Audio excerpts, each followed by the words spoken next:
up, nerds? This is Dee. This is Shelby. And welcome to Bumpin Gums.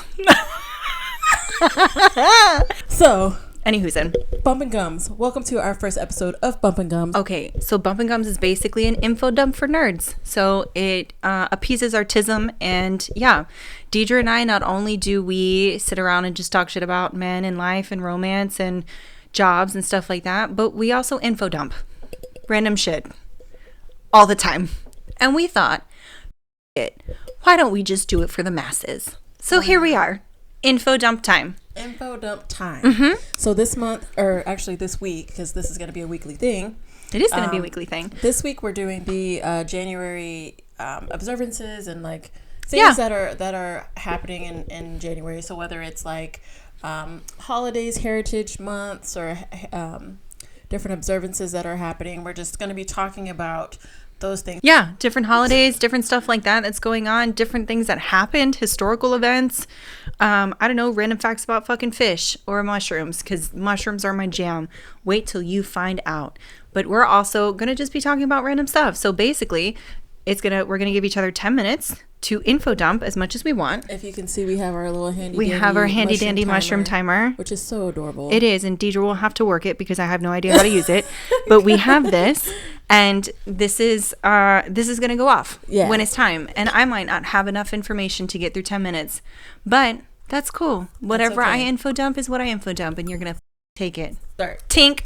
Okay, so this month, you know what everybody likes to talk about this month is fucking dry January. Oh, yeah. So everybody loves to like talk about dry January, and it's like a whole thing about fucking dry January. So I was like, hey, y'all want to learn about some dry January shit? Let's do it. You're about to. All right. So first up, the first time dry January was ever fucking even heard about was from this dude. Hang on, his name. First reported dry January was in 2008, and it was by Frank Pasilico in Huntington, New York.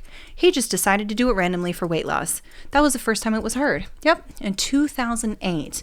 Now, when it got frickin' big was when homegirl named Emily Robinson, she started an international dry January campaign when she joined Alcohol Concern in 2012.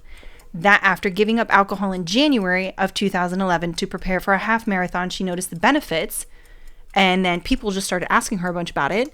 And next thing you know, it was like widespread, and it was just like went off. It was put into a book. Somebody used it in a book as like a way to help you get sober and stuff like that, or find yourself, or whatever the fuck they do in these self-help books. But it was crazy cool. So then it just blew up from there. Yeah. So now every time people are like, hey, dry January, we can thank Emily Robinson and Frank Pasilico. Thanks, guys. Thanks, Frank. Thanks, Em. Besties for life. I never did dry January, like as like an attempt. So I'm actually doing a dry January. Are you? Oh my God, we're 8 days in and you didn't even tell me. Yeah, I forgot actually. 9 days. So God damn. Hopefully I have a drink. Have you? I don't think I have. I don't think you have. No, I haven't. I just love the tick in the back. Anywho's, it's still my turn. It's still my turn. Sorry. Okay, so another thing that occurs in January, just so y'all know. Stop, it's freaking me out. It's giving me anxiety. Don't look at it. Don't look at it. It's freaking me out. National Cuddle Up Day is a thing in January. Yeah, January 6th. It's a day to cuddle with loved ones and enjoy the health benefits when it comes to cuddling. So there's actual fucking health benefits when it comes to cuddling. Warm up is, January is often one of the coldest months of the year, so cuddling is a great way to warm up, if you need a reason to cuddle, for some of you who don't fucking like physical touch. Health benefits, cuddling can release oxytocin, a hormone that can reduce pain, stress, and anxiety and lower blood pressure. There's actually like a thing where people go on and they like pay somebody to come and cuddle them. I would love to do that. There's like as a job? Yes. What if you get somebody who's like super stinky? Well, I don't breathe through my nose when I'm around people anyway. What if you get somebody who's like just disgusting? They're just dirty. They just have like doo-doo on them or something. That would be wild. I don't know. Some people just don't like to be clean. That's true. Some people just don't like to be. Anyways, the last one is communication. That's another benefit. What were you going to say? So another day this one's a little more sad than cuddling. Another day is January 22nd, 1973. That's Remembrance Day. The Supreme Court struck down Texas' criminal ban on abortion and held the right to abortion as a fundamental right. That happened January 22nd, 1973. That was not that long ago. Mm-mm. when we had rights. That's when we got our rights. And then we got to take them away less than 50 years later. How lovely. How lovely. Info dump. Just the more you know, right? You know. Okay. Now, okay, but in seriousness, January is actually Muslim American Heritage Month. So I wanted to give some facts about Muslim American heritage stuff that I found. So the history of Muslim Americans primarily began with the transatlantic slave trade, where a significant portion of enslaved Africans brought to the U.S. were Muslim. Transatlantic slave trade took a lot of people from a lot of fucking places. Jeez. Bro. They really did. But primarily, thank you. Primarily, that's where the Muslim culture came from. Yeah. So then, with that, they try to keep it, because they push Christianity and all that other bullshit, or Catholicism. No, it was Christianity. Same shit. Same thing. They're all the same thing. But they pushed Christianity and all that, but they kept the Muslim tradition alive through that. So that's how that ended up happening. The first major wave of Muslim immigration to the U.S. came through this route, with many maintaining their religious identity even under harsh conditions. Early Muslim presence, some historians argue that Muslim explorers may have reached the Americas before Columbus, with documented evidence of Morocco guide Estevanico landed in Florida in 1527. So Muslims were here before our Spaniards. Do you know actually a lot of people ended up showing up before the Spaniards? So I don't know why Christopher Columbus is fucking, his dick is sucked constantly for just being the founder of America. It was, but now people are like, fuck that guy. Fuck that guy, dude. Seriously. Yeah, he was trash. Also, he was lost. Because there was fucking evidence in Minnesota of Vikings. Well, also there was people that were already here. Yes, but there was yes, obviously. Do you know actually in his journal, he stated that in his journal, it is documented that he says that the Indians and the natives were actually, I'm not even reading from the paper anymore. Now it's just info dump. Now you get raw.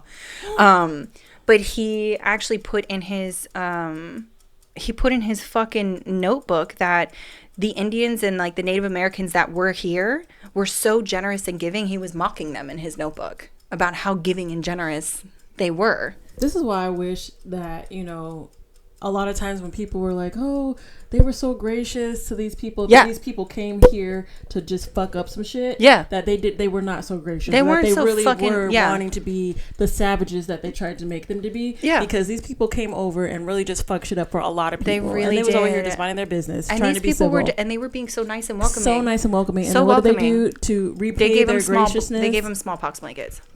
That's what they did. That was what they did. Fuck that guy. That was they did. Wow, that's stupid. I'm not even going to give you that fact because I didn't check that. That's too wide of a range for me to give you. Anyways, that's pretty much it for all I have. For my info dump, I looked up some information, and Saturday, January 11th is National Human Trafficking Awareness Day. No shit. Yeah. So the U.S. Congress designated January 11th as the National Human Trafficking Awareness Day in 2007. 2007? 2007. God, could we do better? Jesus Christ. That was less than 20 years ago. Anywho. Right. Fuck. Less than. Anyways. Yeah. Oh my God. Anyway. Yeah. I graduated from high school in 2007, so it just really just was like, whoa. I know, it just hurt my feelings. But the whole thing of it is to celebrate or to observe it. They request that you wear blue and stuff like that, which is cool. Okay. Just to bring awareness to the trafficking, and they say that you could take photos of yourself and share it on social media with the hashtag Wear Blue Day. Oh, cute.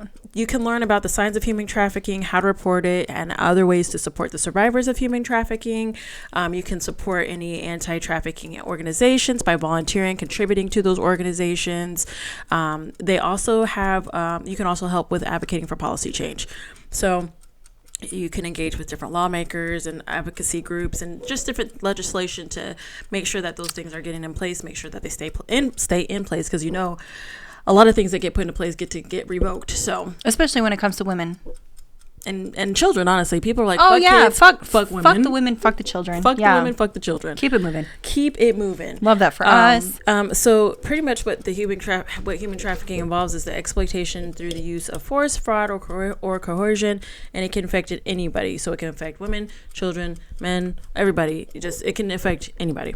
Okay, so there was an international committee that responded in 2000 with the UN protocol to prevent, suppress, and punish trafficking in persons, especially women and children. That same year, the United States passed a groundbreaking anti-trafficking law called the Trafficking Victims Protection Act, which established the office to monitor and combat trafficking in persons that were happening in the United States. Oh, no shit. So they were really trying to make sure that they kind of cracked down on it, because once they were made aware of it, they were like, oh shit, this doesn't happen in other countries. This also happens here. Yeah. So when was this? This was in 2000. Okay, so I think this is around the time when we started like seeing all those like human trafficking ads, shit and yep. stuff like that, like on the TV, but also in the airports. In the airports. Because like, I don't know if you men have that, but in the women's, this is the crazy part. In the women's bathroom stalls, we have phone numbers that are on the toilets, or like that are on the back of the doors of the stalls, that give us a phone number where we can call if we are being trafficked. And since 2010, every U.S. president has dedicated the month of January to National Human Traffic Prevention. Nice. Yep. I didn't know that. Yep. They do a proclamation to raise awareness of the different forms of trafficking, how to identify it, how to address it, just pretty much how to handle it, monitor it, report it. They do all of those things, but every U.S. president has done that. Nice. Okay, cool. Since 2010. Since 2010. Let me make that clear. Yeah.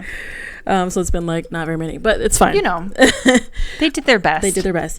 Something else that I want to talk about to get off trafficking is just the National Pan-Hellenic Council, also known as the NPHTC, has the Divine Nine, which is a lot of the black letter Greek organizations. And a lot of the black letter Greek organizations of the Divine Nine have Founders Days in the month of January. There's only a few that do not, but the ones that do have Founders Days in January are Kappa Alpha Psi, which is January 5th. They just had their Founders Day. Oh, that's nice. Yeah. Phi Beta Sigma, it's Fraternity Incorporated, which is my brother fraternity. Their Founders Day is today. So happy Founders Day to y'all. Happy Founders Day. It's on the 9th. I know when this gets posted, it will not be the 9th, but it's the 9th. Today for us is the 9th. Today for us is the 9th. Yes. January 13th, Delta Sigma Theta is Alpha Kappa Alpha Sorority Incorporated is January 15th. And then our Founders Day is going to be January 16th, 1920 is when we were founded. Nice. So January 16th is the Founders Day of Zeta Phi Beta Sorority Incorporated. And so every year everybody does a big celebration for their Founders Day. I don't know what we're doing this year because I am not active, but that's okay. We do stuff. Congratulations. So, happy birthday to all of y'all. Happy birthday. All the January babies. Happy birthday. Happy Founders Day to y'all. All right. Well, that was Bumpin Gums with Dee and Shell. Bumpin Gums. We're very excited that we're starting this. It's new content. Bear with us. Obviously, remember our very first episode of Bitch Please? It was kind of wild, kind of grainy, kind of all over the place. Sound quality was shit. So bear with us as we work out them kinks while we continue doing this. But stay tuned. This is going to be dropping every single Monday. All right. Bye, nerds.